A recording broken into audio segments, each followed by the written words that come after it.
Hello everyone, today we are going to learn basic Ansys Spaceclaim tutorial how to export to STL file.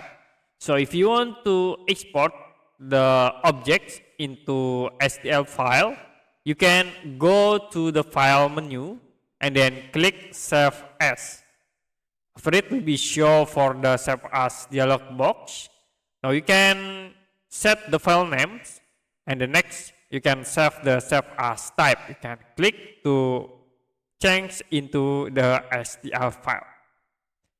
After it, you can click save to change the objects into the STL file.